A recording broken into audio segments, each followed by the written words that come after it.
Page 60. Hey everyone, this is Cindy at an open door. Thank you for being here, whether live or on the replay. This is the hour that we've entitled Sharing the Word, and we're currently experiencing divine union, the essential path to oneness, channeled through Paul Selig. As is our habit, I am going to play a clip of the guides, and then Amy will lead us um, into the experience with this book. So here we go. It's just about a 5 minute clip.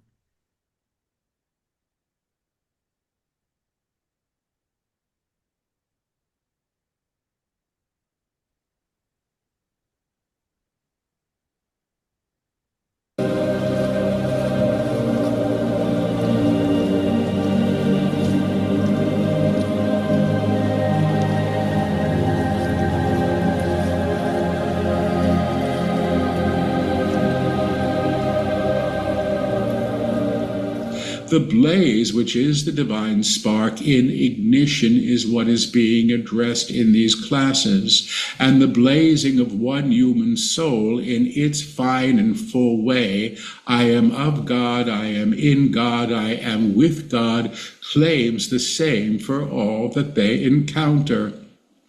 You are not espousing God, you are not prophesying in God's name, you are simply being as the light you are, and you are knowing or realizing that this light must be in you and consequently must be in all that you encounter, in God, of God, with God.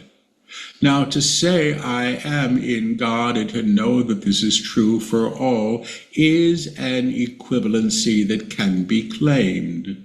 When you announce the claim, I am in God, I am of God, I am with God, you are serving in a certain way that you may not comprehend until the alignment is present in fullness.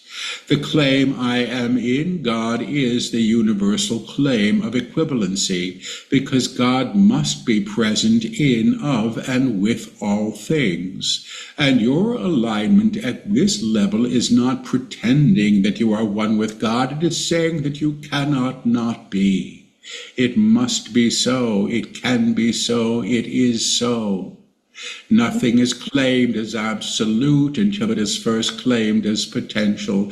And the claim, I am in God, I am of God, I am with God, actually transforms the environment or the energetic plane that you have been abiding in and supports its realization in the higher octave that you have been attuned to. Now, if you were to say for the collective, we are in God, we are of God, we are with God, you're also claiming what is always true. And in making this claim, you are releasing the denial of the divine that has been proffered or in some ways anchored in the manifest plane. When you announce this for another, you are not converting them or not asking them to believe what you believe. You are knowing them as they can only be known in truth. You are in God, whether or not you know it. You are of God, whether or not you agree to it. And you are with God, whether or not you feel that that is so. When these claims become alignment, when the alignment is present through the invocation of the claim and then the action of the claim upon the consciousness, the physical self, the energetic being that you are, the energetic being that you are claims this expression, and how you serve is how you are expressed at this level. The invocation, while simple, I am in, I am of, I am with, must be understood as utilizing the monad and its knowing of union, which is present in its claim, I am, I have come, I am in the upper room, must be understood as the alignment through the invocation by the monad, not in Sally or Joseph or Philip or Claire. The name I am is the universal name of the divine self. So I am in the upper room is invoked as the divine self, and it is the I am self that has come, that has come, that has come, that makes all things new, that claims a new world before him or her through the alignment she heralds, and knows herself in the agreement to source. It will be so. God is, God is, God is. At that level of tone, at that level of accord, the claim I am with, I am of, I am in God, I am of God, I am with God, is the expression from the upper room of the one who has come and is knowing all in accord, vibrational accord with the spark that has now become the flame, that is now ablaze in and of and with each thing that you encounter. Hmm. Thank you, Cindy. I put the starting place. I'll put it in again for those who come a little bit later. Where we are. Does anybody have any thoughts about the I am? I have come. Reminds me so much of Rupert Spira.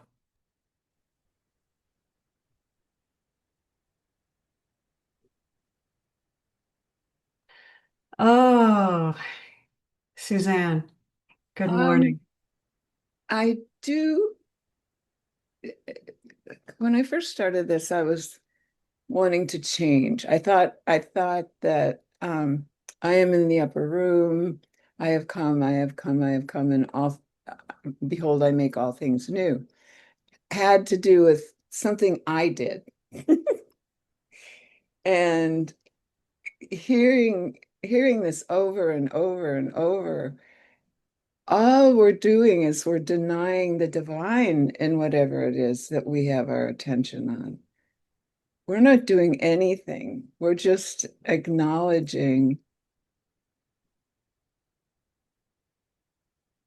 the truth, which is the existence of the divine. And by lifting, we are removing or denying the denial of the divine. It's like a double negative kind of. And just with that thought, it releases a sense of burden, I think, that I had about it. I thought, oh gosh, I would like to change this, and I don't know how to change this, so I'll just go in the upper room and behold, I'll make all things new. But it's so much more subtle. It's just so much more and also more beautiful in its subtlety because by denying the denial of God, I'm feeling light, I'm feeling expansion, I'm feeling inclusion. And that is for me beholding all things new. All right. So that was a beautiful reminder of that. Very short, very, very succinct, and I really appreciated it.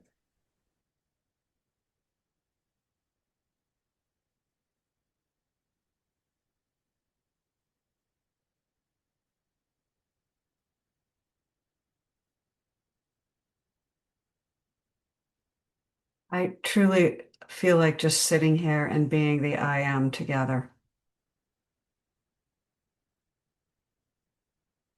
Let's take 5 minutes and just do that, okay? Let's just sit in silence together.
I hope you could hear that. Sometimes people don't.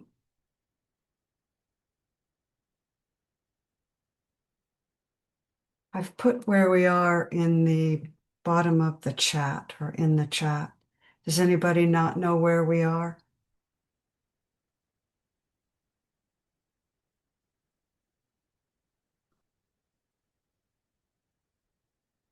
And Dago, you don't know where we are? Okay. I'll put it in the chat again. Thank you.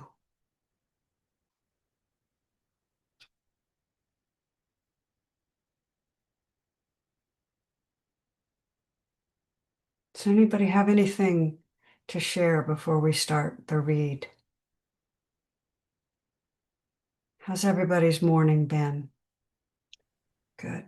I took your question literally. In the space of now, do you know where you are? No. I just felt that's formless now. So thank you.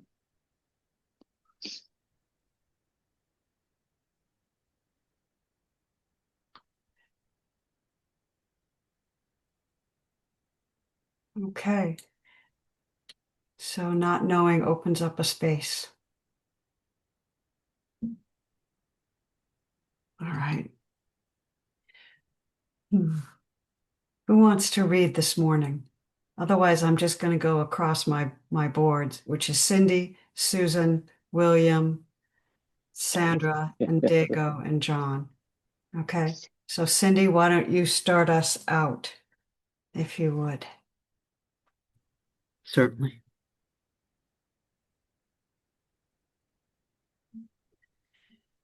Each of you before us is going to be seen, going to be known. Those who hear these words or read these words will also be seen and known. And in our sight, we hold the template of your goodness and your alignment. Because we are not beyond the idea of humanity, we embrace humanity. We understand you as you can be loved and indeed are loved. But our witness of you, which will culminate this text, will be an act of great authority. Understand. We cannot hold your ideas of who you think you are or must be. We will not hold your ideas of how you should endure the pains that you perpetuate through a demand for separation. And because we know who you are, and we see you in a perfected state, the aspects of you that would seek to refute this will be risen to be seen and to be claimed anew. You may say these words very softly after we speak them. And I invite us all to do that, yeah? So I'll pause to allow that if you'd like to speak them out loud. I am consenting to align myself through the monad to a state of receptivity where I may be taught in love, where I may be taught in freedom, and where the will goes into an agreement with the source of all things. I say yes. I say yes. I say yes. Period. Period. Period. Thank you each for your presence. Stop now, please. This is in the text.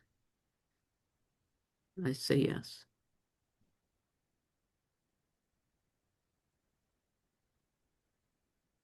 And to read the next paragraph, Cindy. Okay. We would like to say several things about an occurrence that claims the energetic field in a higher template. The claim of union. I am one with the source of all things is again a claim of truth. What is true is always true. The only difference here is you are realizing this claim. Realizing means knowing. And the manifestation of the claim in an experiential way will be progressive. And for a very simple reason. You cannot manage the fullness of it at every moment. There are too many reminders born in physical form of why you should not be, or could not be, or will never be. We are actually reclaiming you at the level of truth that denies those prior claims known through separation that serve to circumvent your realization of divinity.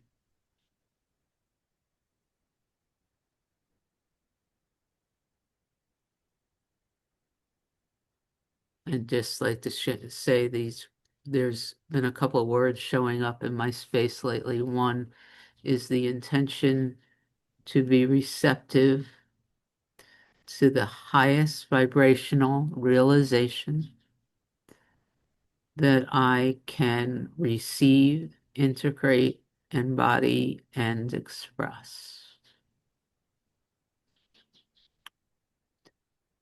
And the other is this morning, the words that arose in me,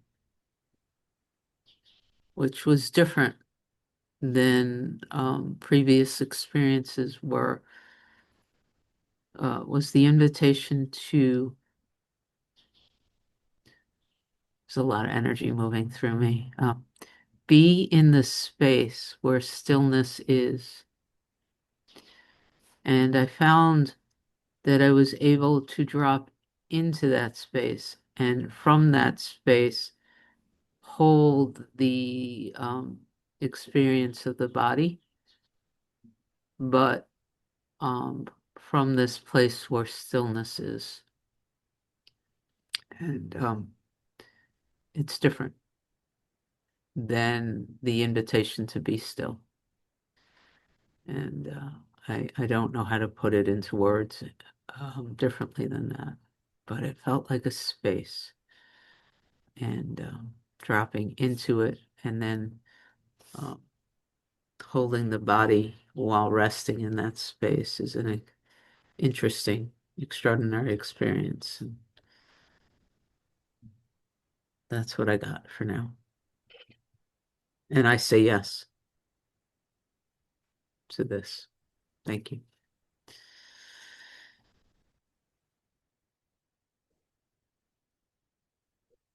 Good morning, John. Good morning, everybody. Good morning, Amy. Yeah, I say yes too, Cindy. That's a great one. I say yes, I say yes, I say yes. It's called a yes set, actually. Anyway, let me say what I got out of that, and it's kind of similar in a way what Cindy's talking about, because the big many highlights, but what I really like was the word realization is meaning knowing. And I thought, oh my, I never thought of that. Knowing what? Knowing the real, realization.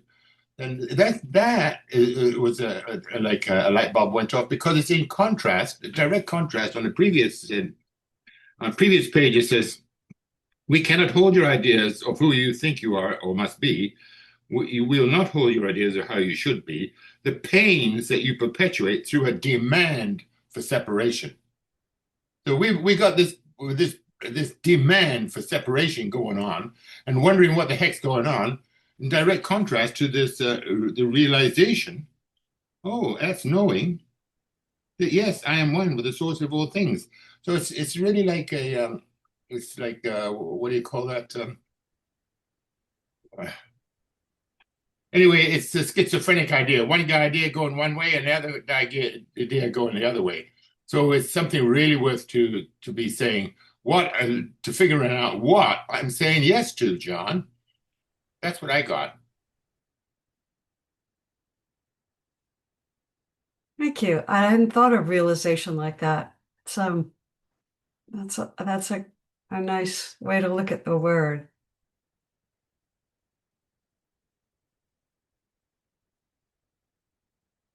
One of the things that I noticed that I underlined is that the claim in an experiential way will be progressive, and for a very simple reason. You cannot manage the fullness of it in every moment. There are too many reminders born in physical form of why you should not be or could not be or will never be.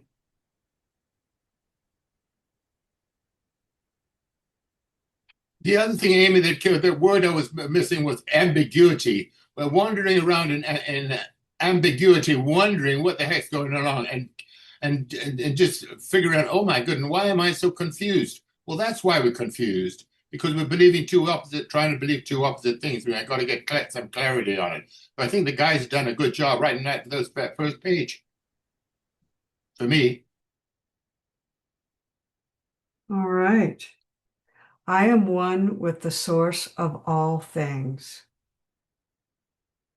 I am one right now with the source of all things, realizing this and knowing it. Realizing it and knowing it. There's a part of me that wants to take another 5-minute break and sit with this. I am one with the source of all things and just be in that knowing.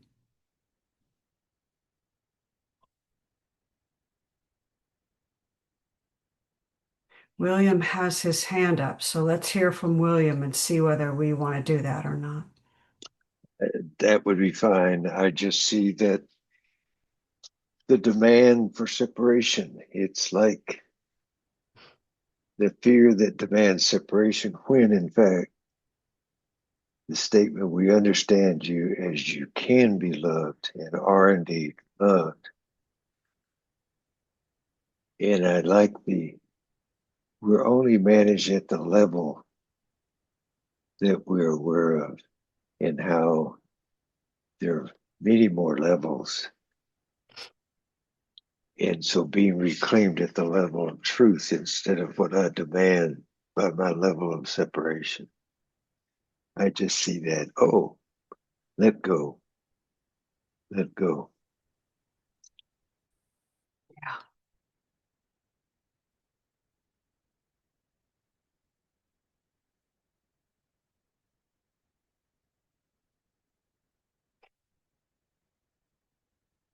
It's kind of like being on a trapeze and the bar is swinging towards something and you can't catch the next bar until you let go of the one you're holding now. And there's fear of letting go of that bar because all you can see is empty space.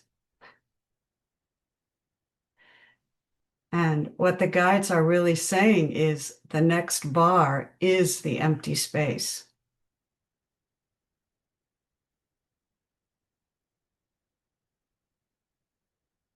And we don't have the experience of what that feels like.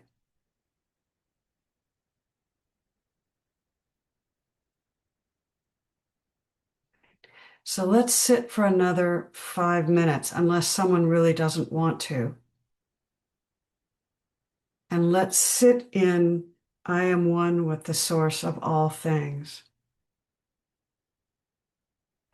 And just repeat that.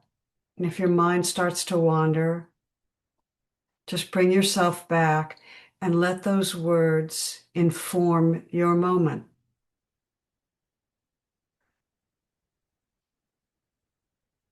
So let's do that for the next 5 minutes, and I'll ring the bell when we're done.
I am one with the source of all things.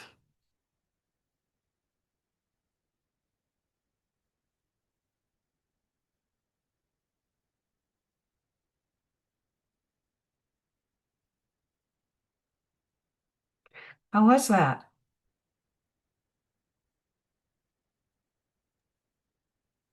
I can't raise my hand, but can I speak? Yes. So I'm driving, and the interesting thing about riding with that consideration is it literally changes the energy I'm driving with. I mean, I'm just in such noticing of the ease, and literally it's moving through the system as almost like a mantra. I am one with all that is. And so as these cars are in front and cars are passing, that's what I'm saying. And it just creates a seamlessness. No irritation, none of those thoughts even come into play as driving usually brings forth. It's just all of this. I am one with all of this. And it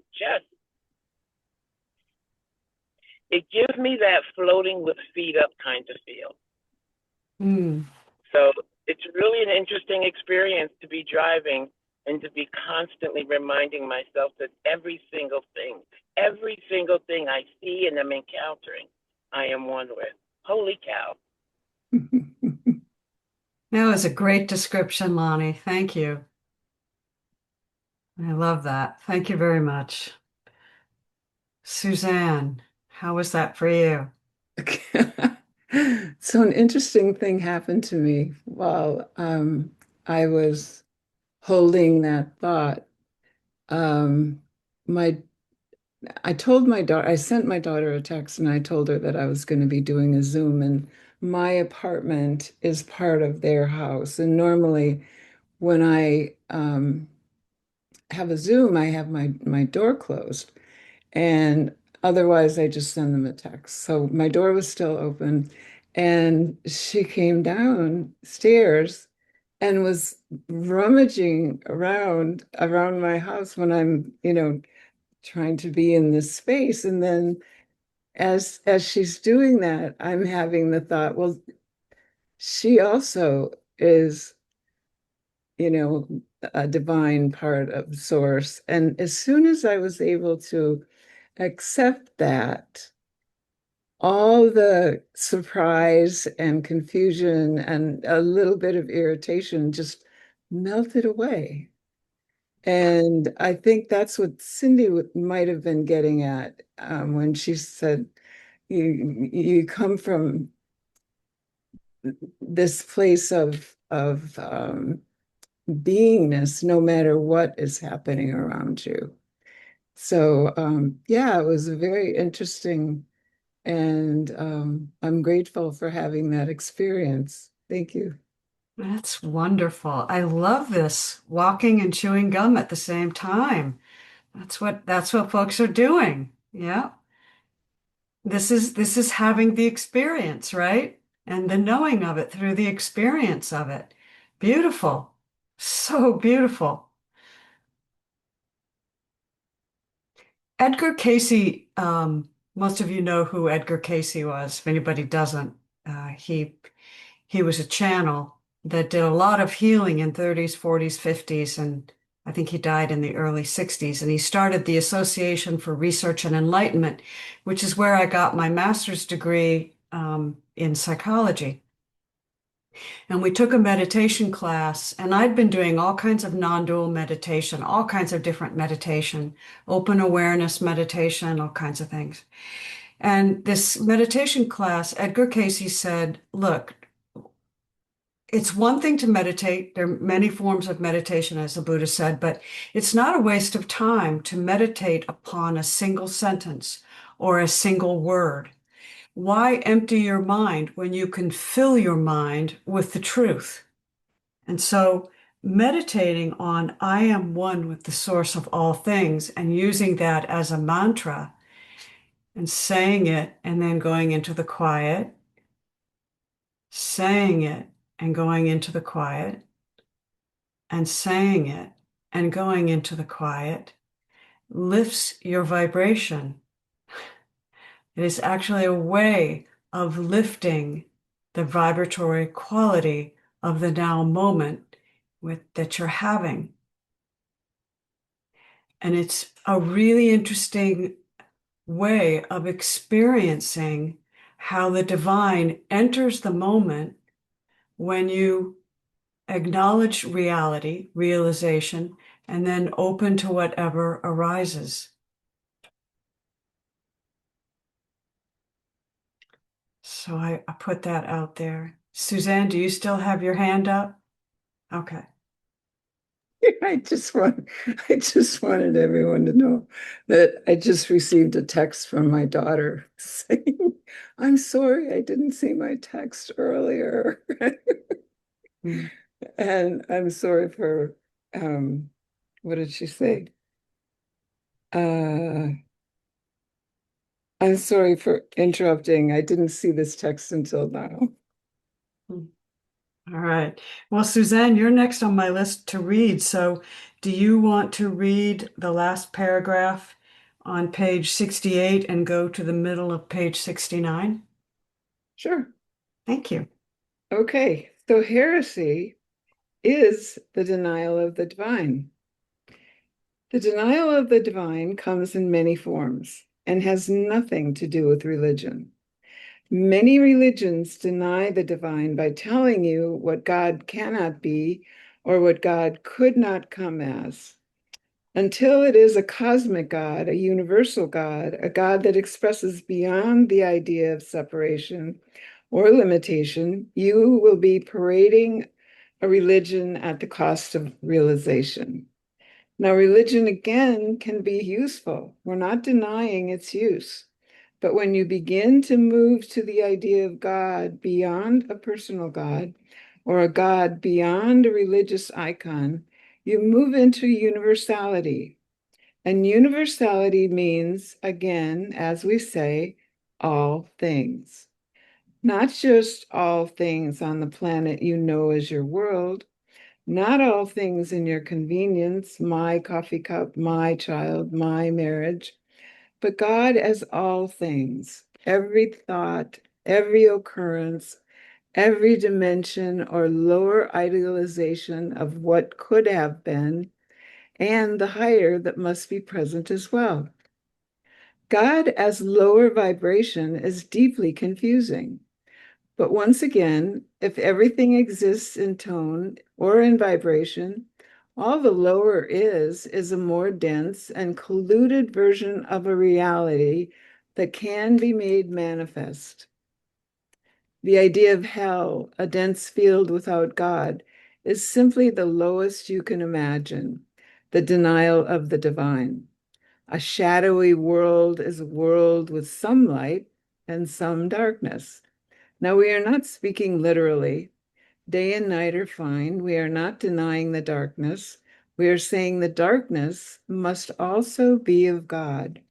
But through entrainment and the realization of God as darkness, the darkness is transformed. Not made acceptable, but reknown.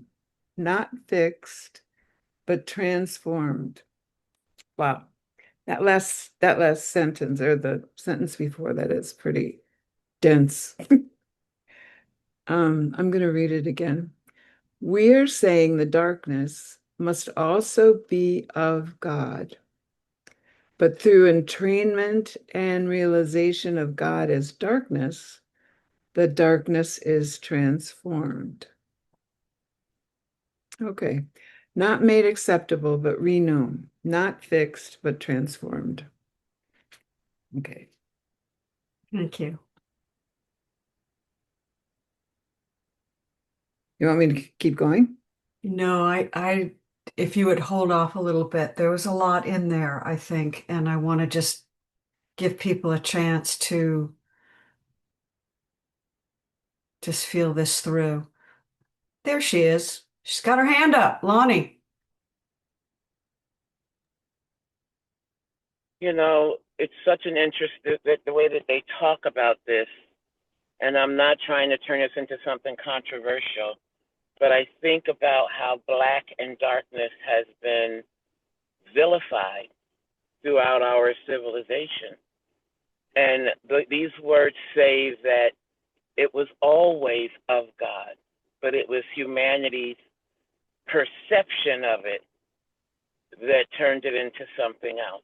If all is God, all is God, including the darkness and including the perceptions that have been affiliated or associated that are transforming.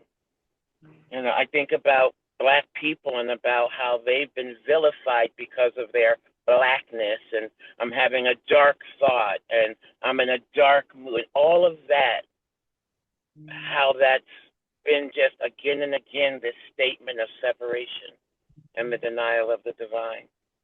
I love this part. I love this piece. You know, Lonnie, what you just said just breaks my heart, and I know it's true. My first spiritual teacher, Zoe Marai, once said that dark skin, just like the color black, absorbs all other colors.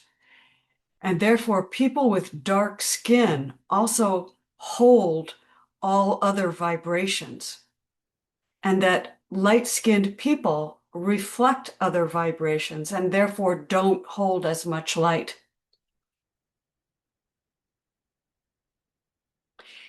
And I always remember that. And ultimately, it's never a more than or less than, No, you no. know?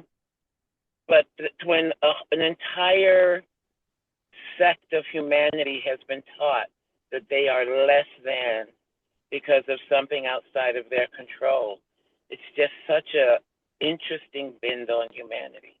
Yeah. Yeah. I almost feel it as as cannibalistic Mm. in a really weird way. And that's In an the word that energetic comes. way. Yes, Mhm. yes. Thank you for that. Thank you for that. So I just have one thing I wanted to say. It says God as, and I'm looking at the bottom of page 68, the last after the dash, but God as all things, every thought, every occurrence, every dimension or lower idealization of what could have been, and the higher that must be present as well. Every thought, every occurrence. And I think about that as contained in the sentence that Cindy read. You cannot imagine the fullness of it at every moment. Okay. Every thought, every occurrence in every moment. And we cannot imagine, we cannot hold or manage the fullness of it at every moment. And part of what this says to me is those of us who are moving more deeply into silence and more deeply into just resting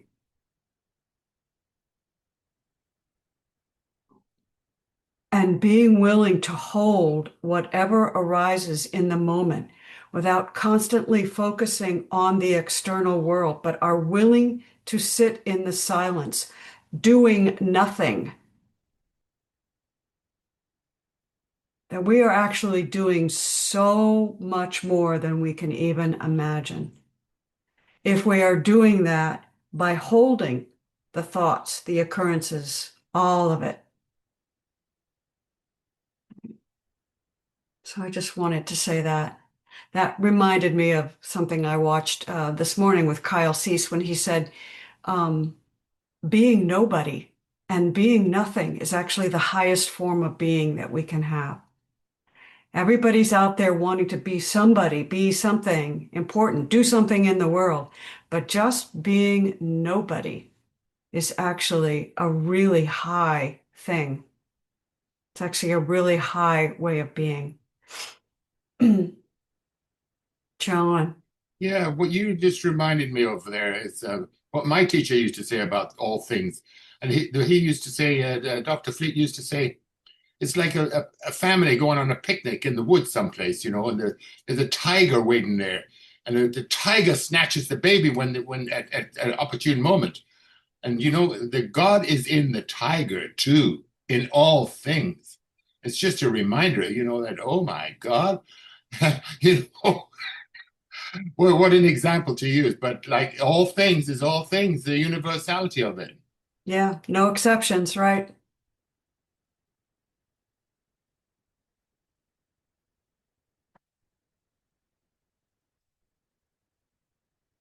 Okay, I've got William as our next reader, if we're ready to go. William, would you read from that paragraph, the act of transformation, all the way on to page 70 where we have a pause? Alrighty. Thank you. I just have to say, though, I keep thinking of the level of awareness or level of transformation, the level of just we are at whatever level we are. And I just see that as a vertical dimension, doing the best I can at whatever level of awareness that I am. So I just want to say that. Thank you. The act of transformation or realization that you are undergoing through these texts is actually permanent in the energetic body and in a beneficial way. In other words, how you shift in agreement to the claims we offer, quote, I am one with the source of all things, will support you prior and beyond. And I think Lonnie and Suzanne gave us great demonstrations of that. Absolutely. Absolutely. And what that means is prior, before this moment, your idea of this moment and beyond this moment, you move to an eternal lineage, a radical lineage, where even the idea of time and space is known through the realization of the eternal self or the source of all things. Come as monad, manifest in form, and moved into an agreement with itself. Now, moved into an agreement with itself means the God within, in union with the God in all things, does not separate, even through the data or the lineage that time and space have accrued by meaning. Your meaning of what a day is gives you a day. Your idea of what a moment is grants your expression in a moment. There's only one moment. It is always now. It has always only been now, and it can only be now. I just have to underline those three words repeated: now, now, now. Your experience of now is created in a template born in linearity or a narrative that starts one way and perhaps ends in another. The act of restoration, while explained in a linear narrative in almost every tradition, is actually something that occurs in an instantaneous way.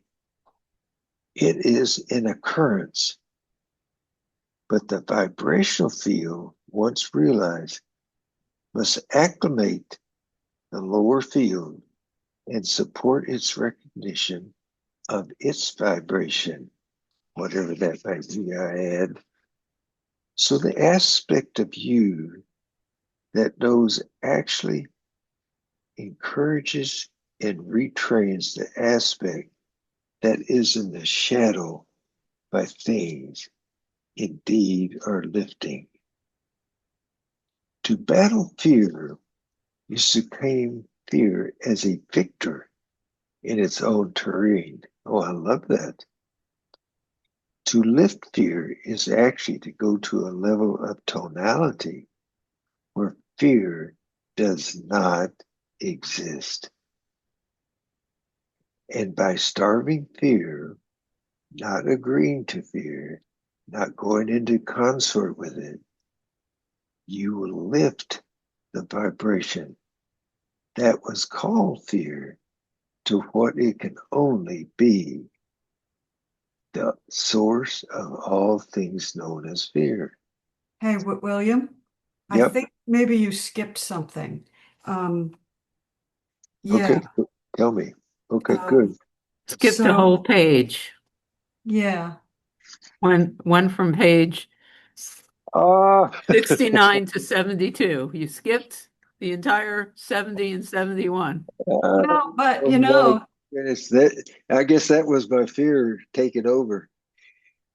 hey, it's all God in every single thing. Right? Every single thing. Thank you. You just gave us another experience of being now. God is in all things. And I love fear because I've spent most of my life in that. So I got that first paragraph on 72 is so much about fear. I guess that's what attracted me to it. All So right. good. Well, you Shall I? want to, Let me just back up then, if you don't mind. I'll yep, get. All right. yep. So the bottom of page 69 so the aspect of you that knows actually encourages and retrains the aspect that is in shadow by bringing it light. That's great. This is the transformation you're agreeing to. Quote, God is, God is, God is, it is, it is, it is.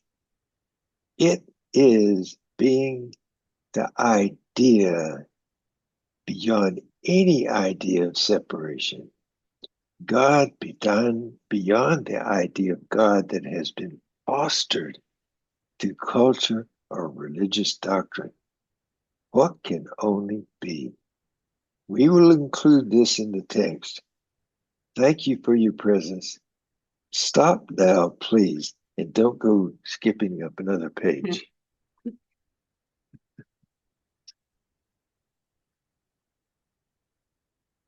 There was a really good hint in there. Uh, or not hint, but a really good explanation of transformation. I just love there's only one moment. It is always now. It has always been only now. Somehow that feels like the backbone of life.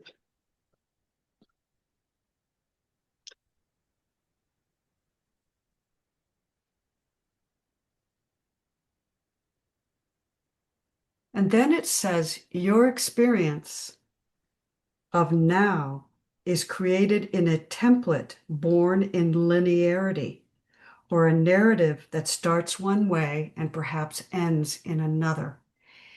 And I want to just hang on to that sentence and then go back. You cannot manage the fullness of it in every moment. So, to the egoic mind, the now may feel limiting or limited or empty, but it's actually full. It is so full.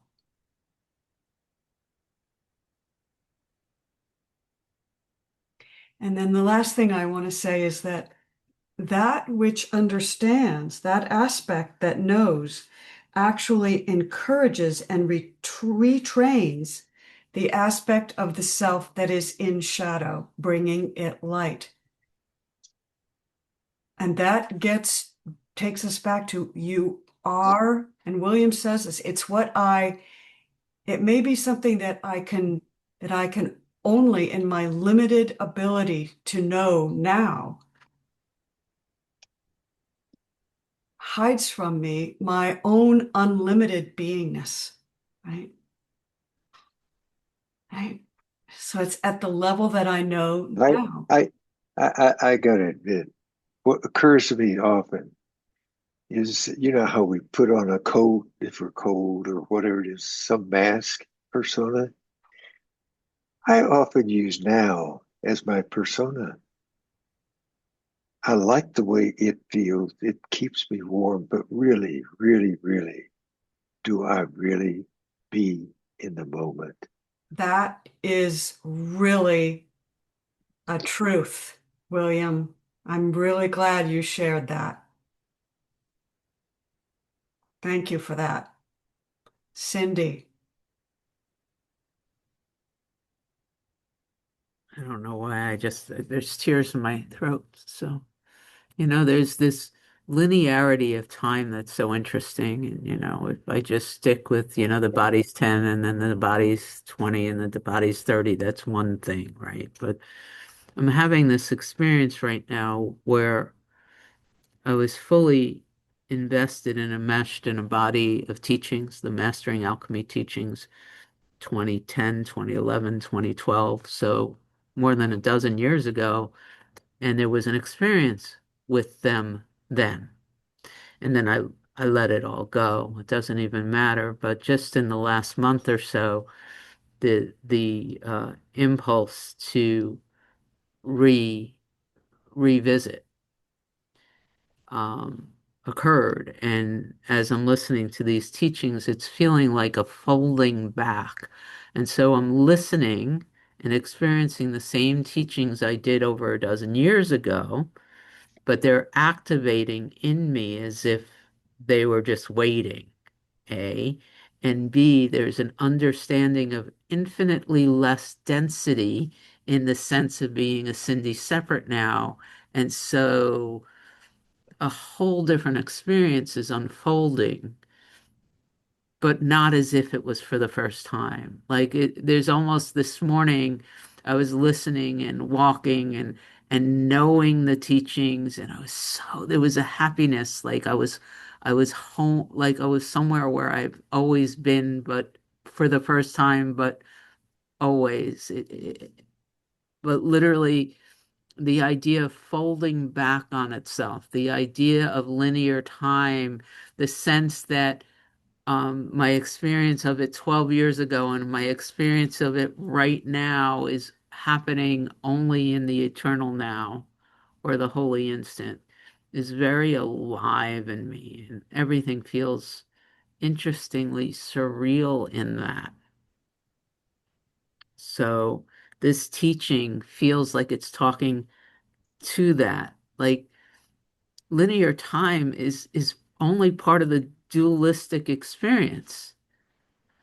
But there's so many distractions that keep us from really being in the understanding of that, you know? And this particular experience for me is an expression of the illusory nature of linear time. And so it's pretty extraordinary. And so that's what I'm adding to this Thank you. conversation. Thank you. Happening now, William. It's only happening now.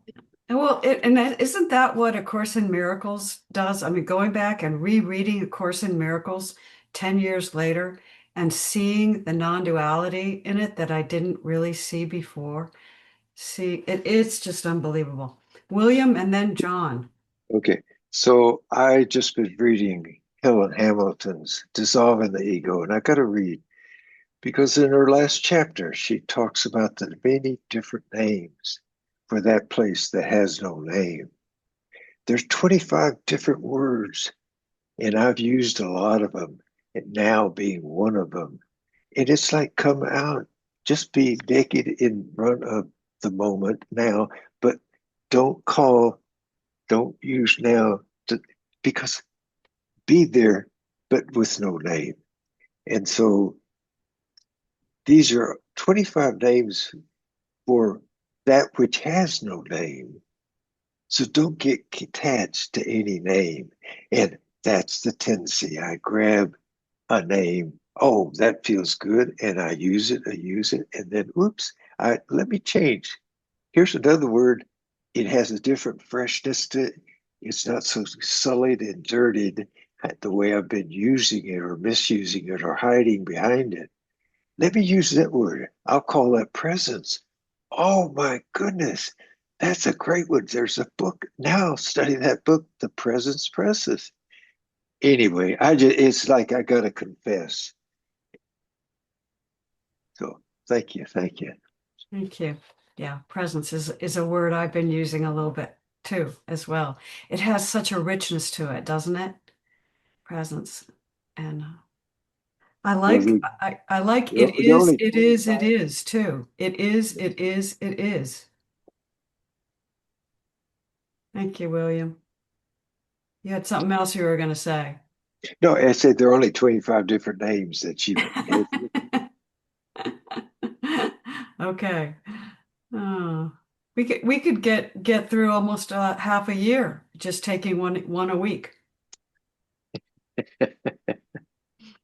Okay, John. Good. Yeah, so once again, John takes up space, and what comes to me, Amy, is what Cindy was talking about linearity, and the share that she made, and also the shares that William makes repeatedly, and when he was reading the and there's only one moment now. It's always now and now, and that's, oh my goodness, isn't that funny?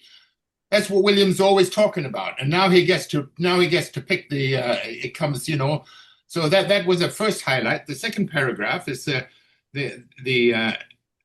it occurs, speaks about linearity, and it says something that occurs in an instantaneous way, and that's, to my mind, speaks to the vertical that William was talking about this morning. So it's putting things together. And it speaks to me to the value, Amy, of having people share what their points of view are, because it just adds to the mix. So more data and connecting dots in a different way. So yeah, William, yeah, you go ahead and just keep reporting your stuff, because it helps other people with like connecting their dots for them. The way that you do and the way that Cindy does. And so let me encourage everybody who has something to say to like put your hand up. It doesn't have to be just a few people. And the more you participate, the more we can benefit, I think. I love you. Love us. John, I just love what bubbles out of you. You have no control over it. It just comes rolling out of you. Oh, okay, possums. We have 5 minutes, and I have Sandra as our next reader. So, do you want to take it away, Sandra, and read from the pause to, if you can get there, maybe to the top of page 71? Let's see how far we get. Good morning, and thank you. I have been sitting here marinating in the realization of the wisdom that is being expressed, and it's just been a beautiful experience. So thank you. When we see you before us in a perfected state, we acknowledge your histories, yes, but we also acknowledge a collective reality that is seeking to be born through your presence. Wow. The identification you have had with the world you have known has in many ways decided how things should be. They should be seen or understood. To realize the new, to claim what is always true, is to confound the old in certain ways. To realize the new is to say thank you to the old, not try to decide it shouldn't be there, but to know what it is in an energetic state so that it may be transformed. Now, the self that knows is the creative self. It is not the small self willing to utilize the forces at her command. It is the aspect of self that realizes all things as what they can only be. The untying of self to historical mandates is actually easier in a collective way than you know. A template needs to be changed. You must have another system or another way of responding to the data that you experience. And we say data is the correct word because everything you are seeing and experiencing has been named and codified with meaning, like all the words that William talked about, every one of them. If all you can do is replicate what was, you will do that again and again.